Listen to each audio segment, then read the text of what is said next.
Okay. So thank you very much for the opportunity to interact with you, and I'm really looking forward to the discussion afterwards. Like Maurice has said, I'm responsible for doing future studies at Philips Design, and my focus is much more longer-term future. So unlike trends that you have to update really on an ongoing basis, I tend to do a big study, say once every 8 to 10 years. And I call it, I actually don't call what I do foresight, I call it futuring, because it's an active process. I think 1% is doing a report and writing down a study like this, and 99% is futures doing, and that is working together with multiple stakeholders inside your organization and connecting also to people outside to socialize the ideas, to actually make sure that we can sort of like start to drive some actions and driving the work forward. So before I start with the co-emerging futures that you have heard about, do you see the graphics on the screen? Is it cut off by the images or not? You see my old, okay, very good, very good. So I first want to step back about 10 years to the previous study that I co-published with Simona Rocky, also working at Philips Design. And at that point, we were intrigued, by how the notion of value creation is changing over time. And at that time, many companies were still operating very much in a kind of like an industrial mindset, an industrial paradigm. And we wanted to actually create this study to understand what these shifts entail and what does it mean for companies, how they have to think, how they have to operate, and what they have to do. So we identified in 2010 these four future paradigms, socio-economic paradigms. And I'm not going to spend time on that because then I run out of time for the actual presentation. I just want to quickly touch on them. So the industrial paradigm, as you all know, started with the ability of companies to mass produce goods, and they brought people en masse from the rural environments and small towns to the cities. So that's also how cities grew, and people came there to earn more money, to modernize their lives, to get access to the products that companies were making. And this was a huge wave of value creation that accelerated after the Second World War. However, as more and more companies started to acquire this capability, you saw a drop in profitability because margins became thinner and thinner. And we see often companies today that work still in the industrial paradigm, that they have these sort of like, as the economy goes up and down, they can actually swing very quickly from big profits to big losses, and they need incredible big economies of scale to make the business worthwhile. So it's a tough paradigm to be in. Around the 1980s, we saw the emergence of the experience paradigm. And what happens when people move to the cities, there's something that gets lost. In a small town, everybody knows you. In a big, high density city, you're pretty much anonymous. So there was like a loss of identity. And smart marketing people saw this opportunity by offering a lifestyle aspiration and a lifestyle signature to people that they can buy into. People were buying like into the Nike brand or the Camel brand or Louis Vuitton. And these brands became signifiers that people used to actually express an aspirational identity. So it was not necessarily your true identity. You almost can say that people outsource their identity to these super brands. And that became a massive wave of value creation because people were prepared to pay a big premium for these aspirational lifestyle signifiers. And it required a very different kind of company with a different mindset. Companies here were not focusing on mass production, but they were focusing on shaping narratives that would inspire people, that would actually get them buy into these lifestyle brands. It was more a communication effort, and the power structures in these companies also reflected that. Around the turn of the millennium, we were shifting into the knowledge age, and that again brought a big shift in the. I'm going to move on now, but all that I want to show. No, wait. What I want to show here now is that, for companies to move from one paradigm to another is very difficult. You have to really think about how your value creation approach will work. the organizational structure that you need. All your organizational processes have to change. The organizational semantics and the vocabulary is often what keeps people trapped in a particular paradigm. For example, if you want to be in the knowledge paradigm, but you talk about value chains, you know, there's this vocabulary that basically prevents you from opening your mind to actually really embrace the next paradigm. And then also the way that companies communicate and interact with their audiences is very different from paradigm to paradigm. So that was this study, and that laid the groundwork for the study that I'm going to share with you now. Now, as we have progressed as humanity and as societies, you know, through these different socioeconomic paradigms, we were basically following a material and a technology progression that took us like through these different paradigms going forward. However, we have to recognize now what has happened is that the agricultural age basically started 10,000 years ago after the last ice age. And that was a geological epoch on Earth called the Holocene. And the Holocene was a long period, like 10,000 years of very benign climatic conditions that allowed agricultural civilizations to flourish, that allowed us to actually exploit resources from the earth and actually to build technologies and build civilizations and develop. However, if we look at like all these like waves of development and of material progress that we have seen over, especially accelerating over the last 100 years, we have unwittingly ended the Holocene and started a new geological epoch called the Anthropocene. The Anthropocene means that it's a man-made shift in the climatic conditions of the planet. And it's the first time in the history of our planet that a single species was able to shift the planet from one geological epoch to another.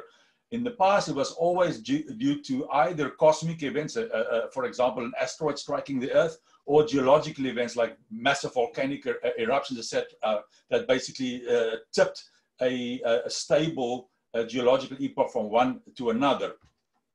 So this actually, if we look at where the world is right now, it's really a time to reflect. And this was 9 years later, and I thought, okay, I need to really reflect, but it was also very challenging because I have to ask myself, you know, what comes next? And if we look now at, as the transformation economy was starting to take off, if we look at climate change, environmental decline that we are seeing, and the stunning decline in global governance and global cooperation, in America, for example, pulling out the Paris Agreement, etc., we see this comes together as a perfect storm that creates conditions that really threatens global civilizations. And it probably has. So, like I said, you know, in this period, as we have moved through these different socioeconomic paradigms in the world, it was a path of material progress that helped us to raise the standard of living of people, and we lifted hundreds of millions of people out of poverty in this process. However, it also brought a downside, and that is the Holocene, the benign climatic period that lasted for 10,000 years since the last ice age that allowed us to flourish as a civilization, came to an end. And it came to an end because our activities and our man-made activities and our pursuit of progress has, and all the carbon that we have released into the atmosphere through burning fossil fuels have started the Anthropocene. And the Anthropocene is not a benign climatic period, because we see that it is typified by rising global temperatures. And actually, what I also mentioned is that climate change, together with the environmental decline that we are facing and the decline in global governance to actually come together as a globe to tackle these problems, has led us to a precarious situation where this is escalating, and it has a threat for global civilization and for all species on the planet. Okay, next time speak up immediately if I mess up something, please. Okay, so we are heading for a 2 degree, possibly a 2 degree temperature, global average temperature increase. Now, 2 degrees doesn't sound very very much. Normally people's reaction is, oh, 2 degrees, I can do with a slightly more hotter summer. I would actually enjoy that. But what we see here, these pictures of devastation, is the result of a 1 degree change in the climate over the last 100 years. Now, it has not been a linear increase in temperature, but it's actually exponentially increasing, and much of this 1 degree resulted over the last 25 years. And we see, for example, massive bleaching of coral reefs because of like the warming of the oceans and CO2 entering the ocean. So, for example, the Great Barrier Reef in Australia, it has only around 1% of the fish in the ocean, but it harbors 25% of the species diversity of the ocean, and it's 70% destroyed, and in a few years it will be gone. If it ever comes back, it will take tens of thousands of years. We have an increasing frequency and also intensity of hurricanes. We see absolutely rampant plastic pollution, that plastic has entered our food chain in the ocean, but also on land. Everything is basically contaminated with plastic. We see increasingly poverty and wars in developing economies that are most severely affected by these conditions, and mass migrations. We know the problems that Europe's experienced firsthand with the mass migrations. We see floods that happened in the past, maybe every 100 or 200 years, happening now almost on an annual basis. Devastating forest fires in some of our biggest forests continuing to rage for months at a time, and the melting of the polar ice cap. So we are seeing an incredible sort of like level of destruction, and that is 1 degree centigrade difference. Now, scientists have estimated that unless we are able to cap our temperature rise by 1.5%, we cannot guarantee that this will actually turn into a completely runaway global warming system. And that is because if the ocean temperatures rise, you will have massive release of methane, which is an even worse global warming gas than CO2. And you will also have like methane releases from the permafrost that is now melting. So you can create this sort of like runaway global effect that we can never turn around or never control anymore. And the problem is we are not on track to reach that 1.5%. In order to do that, we have to reduce CO2 emissions by 2030 by 45%, and we have to bring it to 0 by 2050. In 2018 and 2019, we had a new record release of CO2 in the atmosphere. Of each year, it was more than 7 billion tons of CO2 released into the atmosphere. So we are not even close to making progress in reaching those targets. So we are, and if we take a look now where we are in the history of the planet, and the planet is about 4.5 billion years old.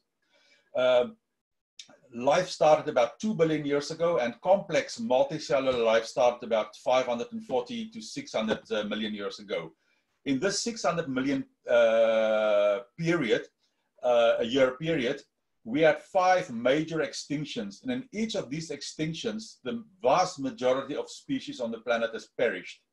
I mean, you see the Permian extinction that killed off a lot of the dinosaur species. 96% of species perish in this sort of like extinction event that happened. And it was basically due to massive amounts of CO2 release, global warming, due to volcanic eruptions or an asteroid impact, we're not sure. Runaway global warming, methane release from the ocean, changing ocean currents, acidification of the ocean, and oxygen depletion, and global ecosystem collapse. And many of these signals is what we are facing right now in our environment. And the big difference is like we have already entered the 6th extinction event, and it started about 70 years ago. And species are now disappearing at more than 1,000 times the background rate. Actually, species are disappearing at the same rate that they were disappearing when any of these other extinction events started to happen. So we are already in this extinction, and there's 9 active tipping points that are like the Amazon and a number of other tipping points that are being monitored by ecologists. And all of those tipping points have already been breached, and there's really, really serious concern that we start to get into a situation that cannot be overturned anymore. It doesn't mean we've reached that point, but we are dangerously close if we have not reached it.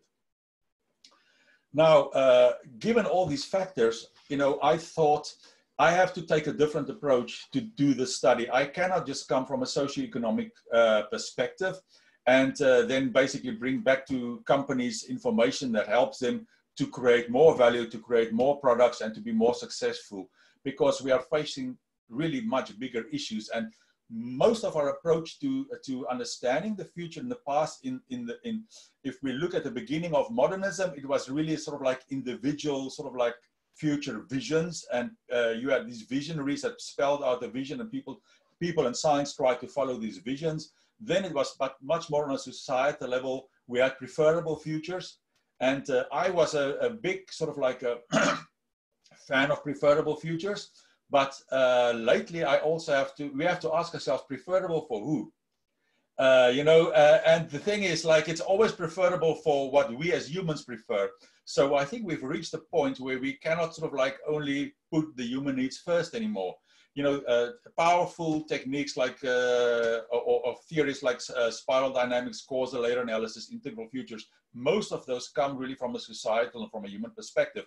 And I thought, I need to try to bring into this future at least one perspective, and that is an ecological perspective, and I call it eco-entangled futures, where we cannot only look simply from the human perspective. Now, we have to get back to our model, and let's see how the futures model has evolved. Now, the first thing that we see is that there's a fragmentation, and this model, the transformation paradigm, is splitting into two directions. Why is that? Unfortunately, because I only have half an hour, I cannot go into all the work that I've done to understand where these mindsets and memes come from.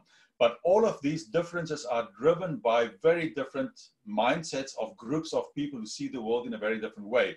I mean, we had the period of modernism that is, you can link back to the logic and the approach of built on reason by Aristotle and Plato, and eventually that became also the building blocks from the Enlightenment scientific thinkers, who had the idea that human beings are the most intelligent, so that's why we are on top of nature. And also the Bible said, God has given us dominion over the earth, so we felt, that we are the top animal, and we have the right to exploit the earth as we see fit. And it's that mindset, even if you're not religious, those mindsets has been carried especially in sort of like Western civilization. And many of the Enlightenment scientists, their core mission was to actually understand the earth, the building blocks of the earth, because we had this sort of like the atom theory already started like with Democritus, very, very early on, where we believe the universe is built of like material building blocks. And this became the basis for Western science and Newtonian science, where basically we thought we can actually, if we understand the building blocks of nature, we can intervene, we can reconfigure nature, and we can actually bend nature to our own will and to our own purposes. And I think this sort of like mindset of like, that we have the right to exploit the earth, and that we have the power to actually subdue nature to our will, is what has like driven a lot of the material progress that we are seeing. And this comes from like the modernist mindset. Around the 1960s, some people were really starting to get concerned, some groups of people in the West. And it was after a book published by Rachel Carson called The Silent Spring, that showed the devastating, it's the spring that the birds didn't, the swallows didn't come back in America. And she wrote this devastating book about like the effect of chemicals and pesticides in the environment. And people started to actually become disillusioned with this kind of sort of like utopian singular visions of that technology progresses. And it was like the birth of like the postmodern mindset, where we started to, many people started to believe, not everybody, many people started to believe that we cannot only make sense of the world through processes of logic and reason, but we also have to tap into our intuition, our personal experience, and our cultural background. And that was sort of like the postmodern mindset. interesting enough, and why I'm mentioning this is like in the knowledge age, you know, we had in the internet all these people with different mindsets coexisting, coming together. And when it happened, we thought this is a fantastic democratization process. Now we can globally start to reconnect. We can have debates. We can actually start to exchange ideas. But actually, the internet is very much, as we know, a double-edged sword. And we see that now with social media, it is actually turned into a fairly toxic environment. And that is partly due to the fact that search engines like Google give you more of what you already like. So if you search something, I search something, we get different answers. So we get trapped into these bubbles of self-confirmation, and you get now this incredible polarization happening on the tail of the knowledge age in social media, where there's no space for social discourse. Everything is about, if people don't agree with you, it's bullying, social shaming, and we are in these sort of like different streams and very polarized bubbles of driving ideas forward. And this is also what is causing this sort of like fragmentation moving forward. Now, I get back to the model. Sorry, there was a bit of a long story, but this split, I see two directions in the first split, and the one is the transformation direction, and that is a preventative mindset. So we want to see, can we live on the planet? Can we adapt our behavior to safeguard the planet? That is the one kind of like mindset, and it comes really more from the postmodern mindset. It's also influenced very much by Asian thinking and the like Buddhism, Taoism, etc. They were always seeing the earth much more as a unified whole rather than, and they were always like Wu Wei is a very important phrase in Tao. It's like staying in the flow of things, you know, not going against the flow. Whereas like the Western material progress was going very much against the flow and trying to actually change nature. So it's like these like two different directions. The transmutation mindset is really the mindset driven by our belief in, there's still plenty of people really believing in the power of technology, and that we will use technology to actually augment ourselves, make ourselves stronger, make ourselves resistant against any change of the planet, and technology will be there to save us. It's those two sort of like mindsets, that's the first split. And then these two splits again break up into sort of like four key directions. And why I chose these key directions is because all of them already have a level of momentum behind them. All of them already have investments behind them. So quickly, let's take from top to bottom. The first is the post-human, post-biological future. And I will get back to that. We will dive into them. And that is very much driven by the belief of, you know, it comes from the Cartesian model of Descartes, I think, therefore I am. So it's like the separation of body and mind, where we believe like the body will perish, but the mind is something that is like special and forever. And we want to safeguard the mind. Now, and I should explain this in more detail later, but the Ray Kurzweil idea of the singularity, where intelligent machines and AI will become more smart than humans, is basically driving humans to say, but maybe the time has come to consider a future without the biological body. And, you know, and we can take the mind to another platform, and we continue to evolve, and we will also not be needing sort of like the biological world around us anymore. So it sounds very science fiction. I will get back to this. The blue direction is what I call superhuman, transhuman. And I think many of you have probably also read Homo Deus of Harari. And that is exploring how humans are using technology and pursuing technologies that will actually make us live longer, make us smarter, make us more resilient, and potentially make us live forever. And there's a lot of research and investment also in this direction, where we are trying to use technology to actually make us immortal. This is also why I chose the metaphor of Immortalia. Let's go to the transformation direction. The first one is sustainability towards steady state. So increasingly we see, and this one is very familiar to us because we increasingly see things like the circular economy and companies and government policies looking at sustaining, valuing sustainable prosperity. And this is a very kind of like resource-centric approach, that we have to manage our resources better you know, to make sure that we can continue living on a planet and also leave space for the planet to flourish. So that's a sustainability trajectory. And then there is the regeneration eco-entangled trajectory, and that is a completely different mindset. The sustainability direction is still to a large extent utilitarian. We still want to extract resources from the planet. We want to use those resources, and we want to manage those resources and, you know, give some space for the planet to survive, but also make sure that we can protect our standard of living. The regeneration and eco-entangled direction towards Gaia is a very different kind of direction, because it requires a mindset that does not put us on top of nature, to say we are just another species, we are part of nature. And we actually have to think of a planet where we strengthen these connections with nature, and that will be sort of like the basis of allowing all species and the health of the planet to flourish. So these are the 4 key directions. Now I think we can sort of like dive into them. I'm not doing very well for time, I see, but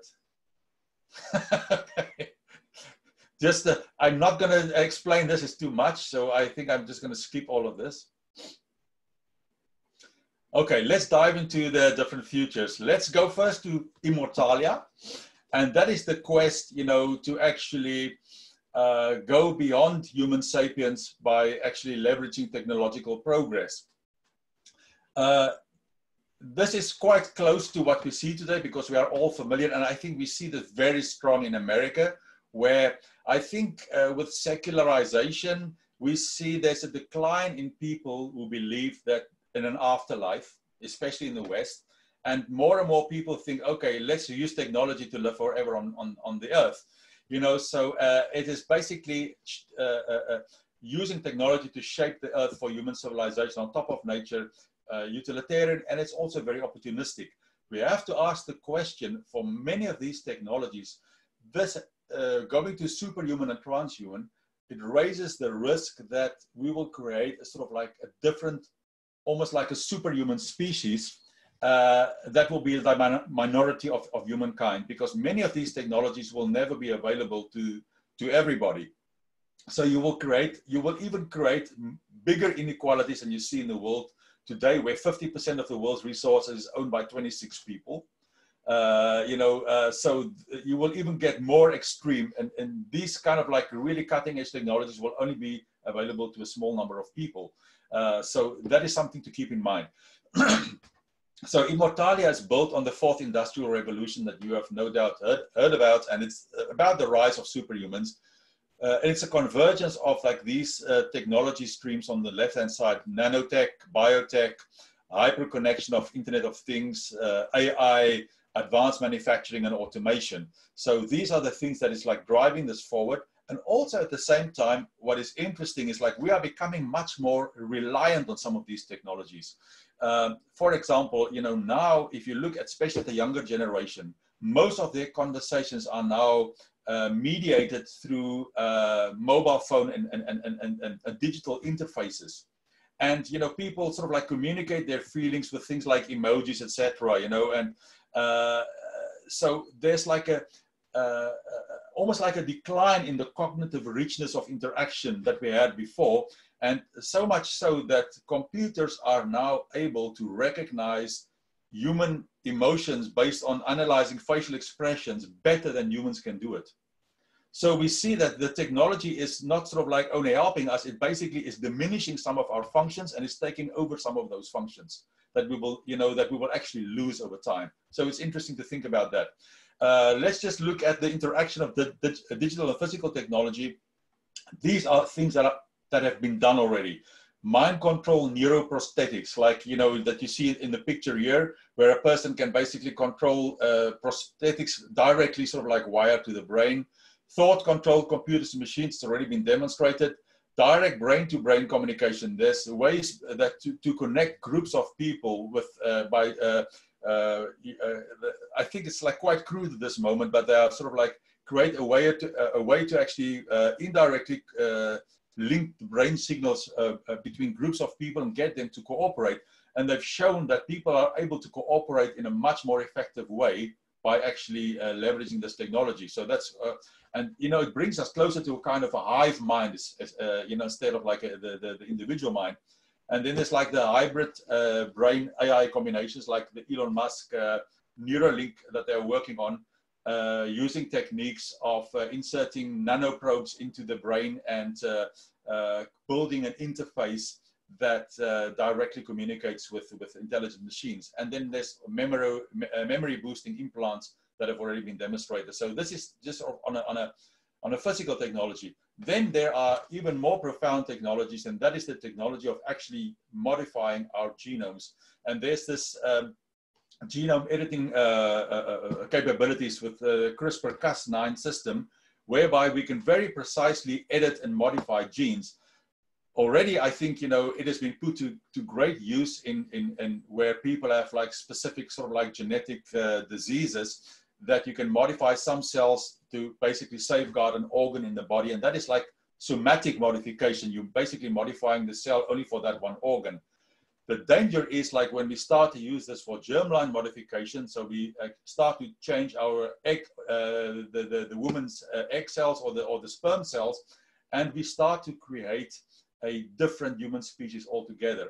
And that is like sending a kid with a box of matches into a barn, because we understand sort of like the impact and the changes we can make to single genes, but we have a very poor understanding how those genes are functioning in a complex system. And especially generations later, you know, we actually may create an unwanted impact that we did not foresee. So it's quite a danger. It's very powerful, but very dangerous. And then we have the capabilities increasingly of taking stem cells. Stem cells are undifferentiated cells from the body, that we can actually coach them to differentiate into any kind of tissue or any organ. And there's already now technologies where we can start to bioprint organs. So in the future, maybe you can just take your own cells, your own stem cells, and you can bioprint a heart or a kidney or a liver. And these are all the things that will drive us forwards to the immortality ideal. But again, these technologies will only be available to the rich few. I think one of the stem cell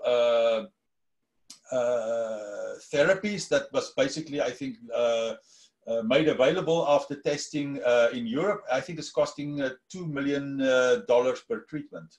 You know, so it's not for everybody. And that is what we have to sort of like keep in mind. Let's go to Etheria. And that is basically where we sort of like merge with other forms of intelligence. Now, like I said, it's driven by the singularity theory of Ray Kurzweil, where machines and intelligence will become so intelligent they don't need humans to design them anymore. So artificial intelligence will design the next generation of artificial intelligence, and that will exponentially speed up the progress of intelligence. And at a given point, it will surpass any human capabilities, and we will be and if you have a phenomenon that is so intelligent, you have to recognize it as an intelligent species and give it the rights of an intelligent species. And humans may be left behind as a lesser species, and that's the fear, and that's what's driving this. The other driver of Etheria is also, if we want to explore space and we want to travel to the next galaxy, and we want to take a spacecraft that will take us 100,000 years to get there, you cannot send a wet body of cells. You cannot protect it for that long. You know, the idea is also like, if we can take our intelligence and our consciousness to another format, that we can make these things happen. The problem is we do not know what consciousness is. You know, people popularly believe that consciousness is generated by the brain, but increasingly we see that, you know, consciousness is a phenomenon that is actually diffused beyond the human body. And there's an increasing support amongst the leading neurologists for the panpsychism theory of consciousness, whereby consciousness is not sort of something that is generated by the brain. The brain acts more like as an antenna. And, you know, and if you look also at quantum theory, where everything is connected on a quantum level, it means this sort of like interaction with you and the universe around you and objects around you, that collectively is what constitutes consciousness. And this sort of like, and if you look quantum theory, there's the unification theory called string theory. It means the underlying nature of reality consists not of hard material, but it consists basically of strings of vibrations and energy that is connected throughout the cosmos. And you know, there's the belief that this is basically that consciousness is the underlying nature of the cosmos and of the universe. It means also that what non-living objects participates into the creation of cosmos and experience of consciousness. So that makes it very difficult to sort of like just take the human body-mind separation and say, okay, we're going to take the human mind and clone it into a machine. So these are the obstacles that we are running into. Very quickly, I want to mention this. The next generation of AGI is not artificial intelligence, but artificial general intelligence.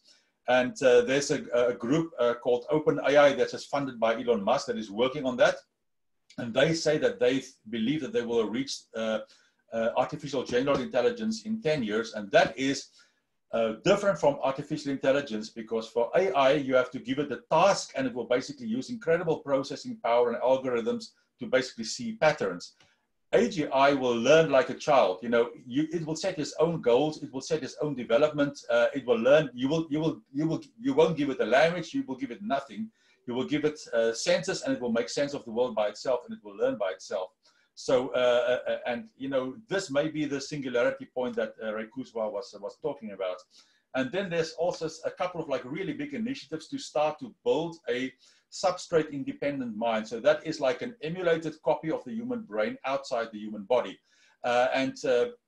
This is using techniques like, you know, this injectable mesh of nanoelectrodes in the brain and optogenetic recording, where you can monitor millions of neuron reactions at the same time, and you use supercomputers to build a model of how the brain is functioning.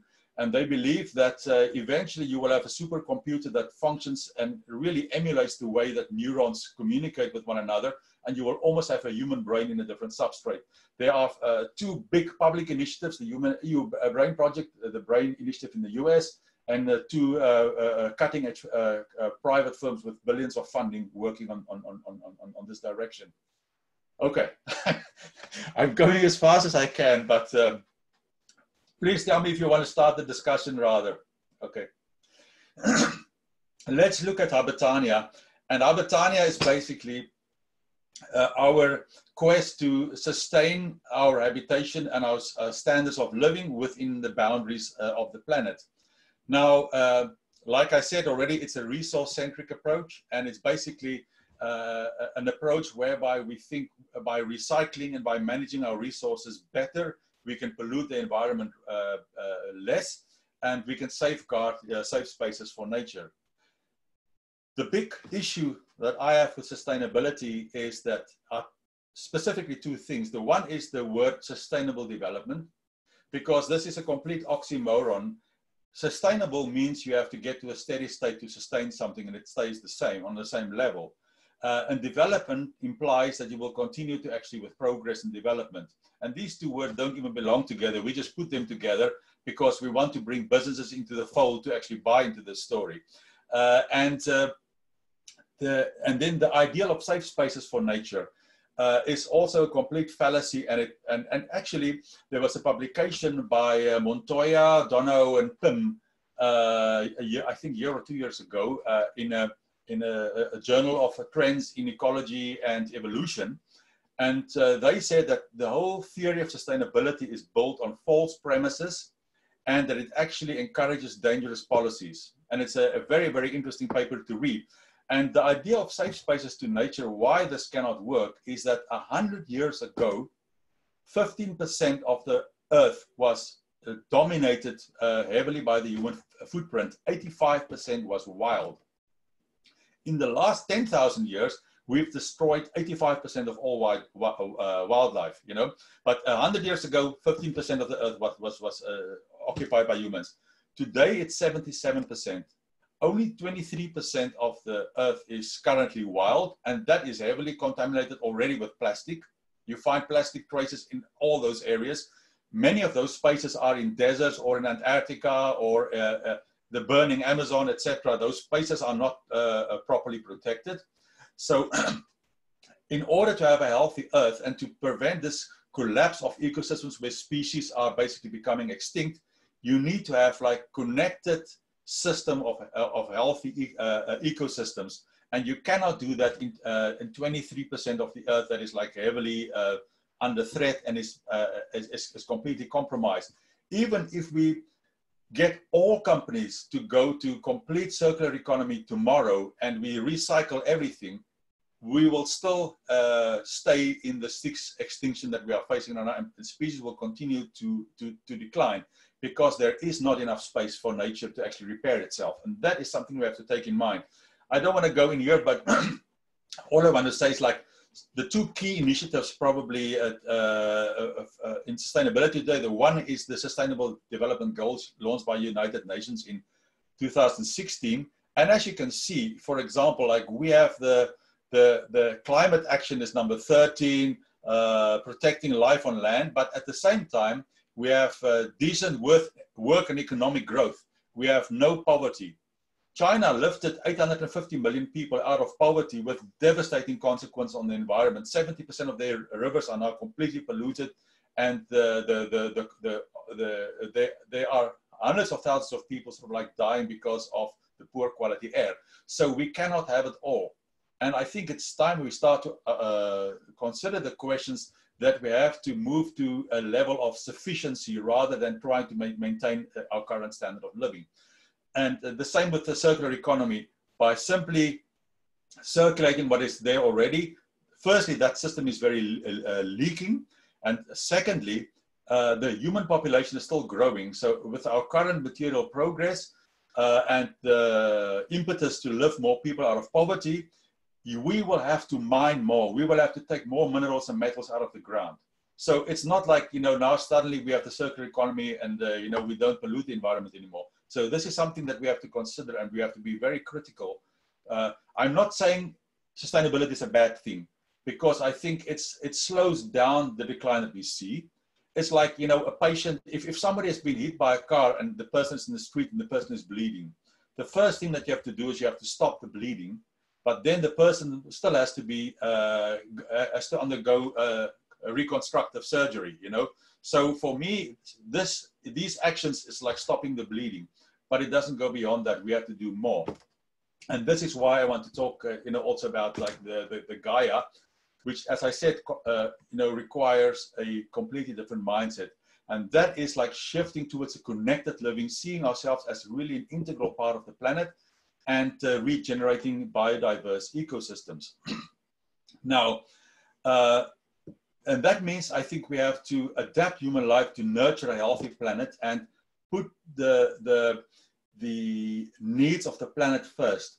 If you go to any company today, there's an obsession about like what is the customer needs, what is it that the customer wants. You know, if we continue to prioritize and try to fulfill every human need, we will completely decimate the planet. So I think we've reached the point where we have to say to ourselves, some human needs have to go unfulfilled. We have to think of a bigger story, and we have to start to think of the needs of the planet.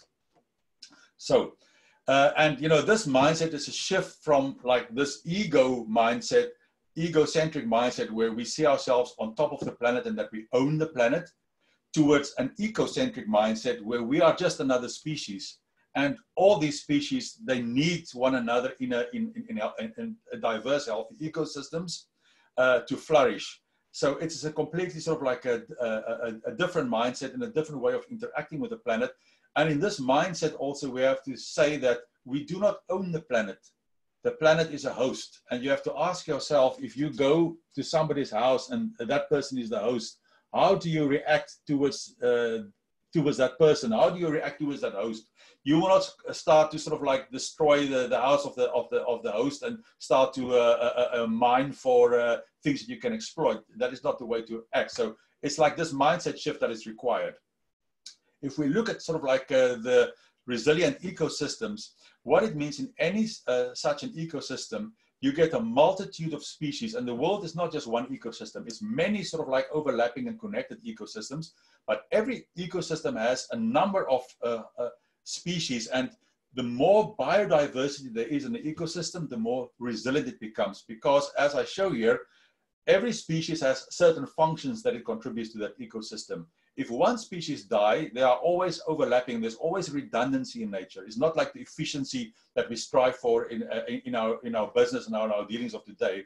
Nature always has like redundancies, and it also always has waste. And these redundancies means if one species dies, another species can take over those functions. But if too many species start to become extinct, those ecosystems very quickly start to collapse.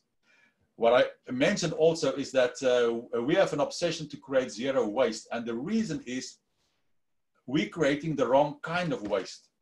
We are the only species that creates waste that no other species can use, that is toxic for nature and is also toxic for ourselves.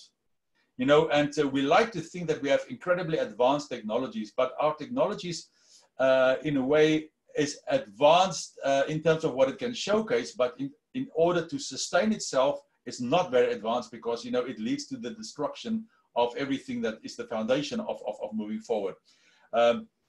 If we look at ourselves as human beings, we think sometimes of, you know, we think of myself as an individual and my body, and I think of myself as an organism. But actually, each of us is only 40% human. 60% of the cells in your body are bacterial cells. Every human body has a microbiome consisting of between 1,000 and 2,000 different bacteria species. And these bacteria species, I think we've been raised, to be obsessed about hygiene, and that bacteria and viruses are germs and they need to be fought. And, you know, we are, taking antibiotics, sort of like sanitizing our environments constantly. Actually, bacteria is absolutely crucial for our life. Without bacteria, we will not live more than a few days. The bacteria in our gut, metabolizes much of our food. There's this vagus nerve that connects our gut to the brain, and the vagus, there's such a density of neurons around our gut that it's almost like a second brain. And there's constant chemical signaling between our brain and the bacteria in our gut. And these bacteria, where do they come from? Obviously, they come from the environment around us. So we should think of ourselves not as an organism, but as an ecosystem that is embedded in a bigger ecosystem. And many of the illnesses like Alzheimer's, autism, Crohn's disease, cancers, obesity, diabetes, all of these diseases start in the gut. And they are far more prevalent in developed Western societies than they are, for example, in many developing countries, because we live in environments where we are exposed today to 100,000 chemicals in our living and working environments that were not there a century ago. All these advanced materials that we use are taken up by our bodies. It interferes with the integrity of our microbiome and of our the ecosystem in our body. It affects our immune systems. It makes us weaker. It makes us suffer of many diseases. So we've reached now a point where we see rising healthcare costs. There's incredible efforts by companies and governments to make healthcare more efficient, to bring down costs. The consultancy time with your caregivers are shorter and shorter and shorter. There's an incredible high burnout with these amongst doctors and nurses. Why? Because we live in an environment that makes us sick, and then we have to spend a fortune to basically get treatment. So the whole basis of our approach to healthcare, we have to start to question, because if you look at hunter-gatherer tribes in Tanzania, their microbiome is far more robust than ours. They have a much higher biodiversity, and they are far more resilient. If we start to connect to local ecosystems, start to clean up our environment, we will actually have a body and an ecosystem as a body that is far more resilient against disease, and that should be the way towards health, to enable that. And it's far more difficult. The process to stay healthy in Western societies is far more difficult than the process of getting treatment. So I think we have to start to ask these questions, and it's not only our interaction with microbes in the environment that is important. There's also our interaction with the geology of the earth. And Gaia theory, published by Lynn Margulis and James Lovelock in 1974, showed that, you know, life on earth makes the planet livable. So unless you have rich biodiverse ecosystems, it will affect the carbon cycle, the nitrogen cycle, and the planet will become unlivable. So we are also, all life on earth is basically the biological clock for all life on Earth starts with a very fundamental low frequency pulse. It's called Schumann waves. It was discovered by a German scientist in 1952. It's 7.83 hertz, and you cannot hear it, but your body is aware of it. And it sets all of our biorhythms. Today, we face a situation where people are suffering much more and more from sleep problems because like our biorhythms are disturbed by artificial lighting, by electromagnetic waves that we bring into our homes and our living environments through equipment. So these like cycles are being disturbed, and with poor sleeping patterns, our body loses its ability to repair itself. When we sleep, you know, we have like a cellular level repair that is happening. So all of these things conspire to make us sick. That is why, for example, in Japan, there's a therapy called Shinrin Yuko, whereby you get a therapy just to go for a specific time into the woods to reconnect with nature. You are away from all these electronic signals. You are in nature, and they've shown, and they've also made it an official therapy in Scotland now, that this is able to lower people's blood pressure more than putting them on medicine. I have a number of other things that is very interesting, but I think I have to sort of like move on. Otherwise, we cannot. No? Okay. I quickly mentioned this also, and this is also something that is interesting and maybe more controversial. If we look at our food system now, I think, you know, when we moved towards like agricultural settings 10,000 years ago, beginning of the agricultural age, suddenly we moved from a very diversified diet based on hunting and foraging towards like a very few crops that we were able to produce and the animals that we were keeping. And that had quite sort of like an impact on our metabolism, on our microbiome. And, you know, the microbiome is also very influential in shaping our moods, how the brain functions, and everything is, of course, connected. During the hunter-gatherer period, you see many of those tribes, they were regularly encountering psychedelic substances like in mushrooms or different plants, and they were using these as either as medicines or it was just part and low levels of their regular diet. And I'm not talking about drug abuse, it was just sort of like part of the regular diet. And there's some very interesting publications that show that the human development of a spiritual core in the brain is directly linked to our ingestion of entheogens and psychedelic substances over the 2 million year course of human development. So it's in a way, these substances can shape our brains. And again, I'm not talking about like drug abuse, but what you see, even if low levels of these substances change the way that the brain behaves, because, you know, psilocybin, you know, dramatically increases the number of connections between different areas of your brain.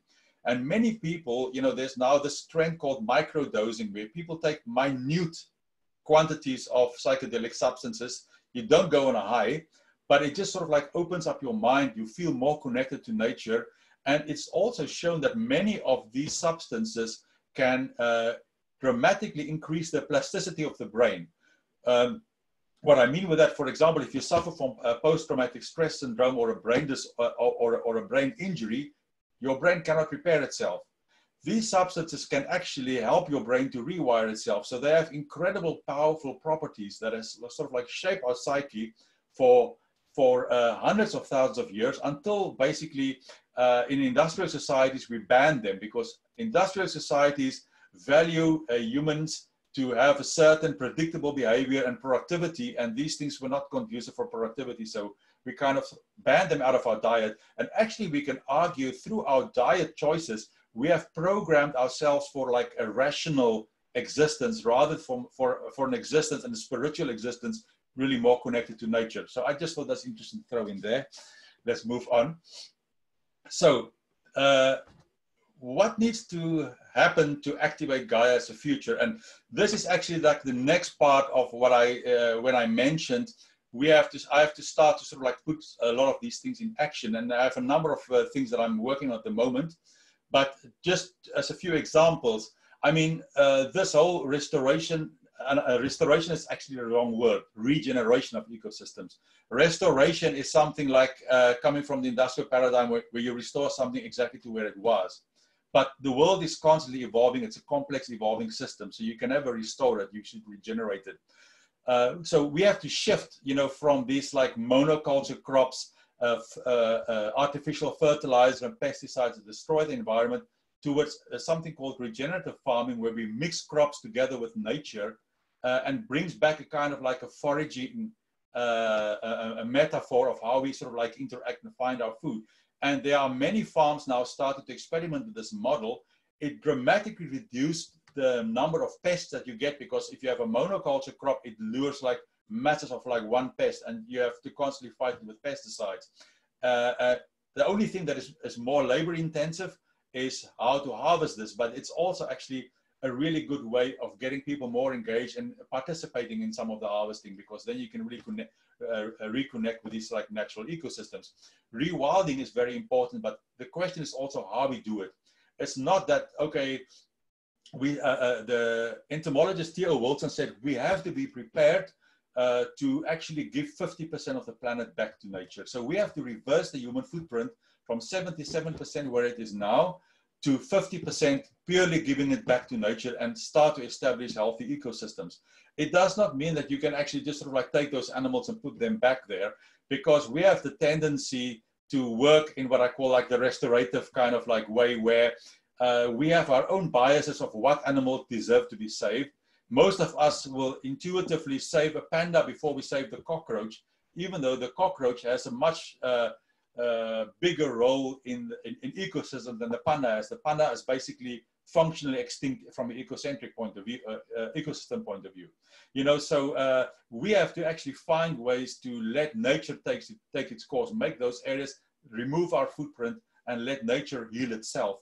And the way that we live also, we have to basically start to actually develop and think of cities, how we can develop them into connected ecosystems. And then we have to completely change the materials that we use. All this sort of like exploitation and mining of minerals and materials, we will really have to stop. And there's incredible new technologies that are being developed. One is like protein-based electronics. And it comes from, this example here comes from a bacterium called Geobacter sulfuridescens. It's a bacterium that lives in wastewater, and it makes these long protein filaments that takes mineral ions from the water, and it basically generates electricity. And there's a group at MIT that's working on living batteries. You can actually use these things for power generation. And these these bacteria generate electric current.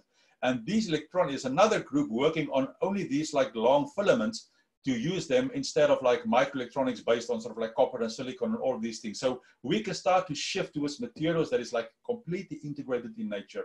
There's like super wood. It's a wood processes that you can process wood in a way, and it goes through multiple levels of treatment and compression. And it ends up with something that looks like wood, but if you drop it on the floor, it sounds like metal. It's lighter than titanium and stronger than titanium, and it's biodegradable. You know, and there's like the emergence of bioplastics, biobricks, etc. These are just a few examples. So we have to consciously start to shift our use of materials and emphasize the research that will actually take us towards a completely new integration of our materials with nature, so we can generate waste that is compatible with nature. And then I think, and this is one of my last slides, we cannot actually make progress unless we confront the elephant in the room, and that is our quest for economic growth. Our entire economic system is entirely based on debt. The moment the Reserve Bank makes money available to banks, the banks have to pay interest, so the banks are going to give it to other people who have to pay more interest, you know, and they will favor people who are more able to pay back the interest. So rich people, it's more easier for them to borrow money than poor people. So we create this system of debt on debt on debt, and the whole economy collapsed without, you know, this impetus of growth to cover the debt. And we have to really rethink this. And there's a very nice quote by Sir David Attenborough, who says, anybody who believes in infinite growth on a finite planet is either mad or an economist. And I think I couldn't say it better. So we have to start to experiment with, maybe it's something that we have to start locally, because I don't think there's an appetite to do these things on a on a international level yet, but or we have to start in a region, but we have to find new models of driving the economy. Bitcoin is actually a very interesting example of an economy that is not based on this model of debt. So there are ways to actually make progress in this. I'm going to stop my story here. Thanks so much, and I'm really apologizing for going way over time.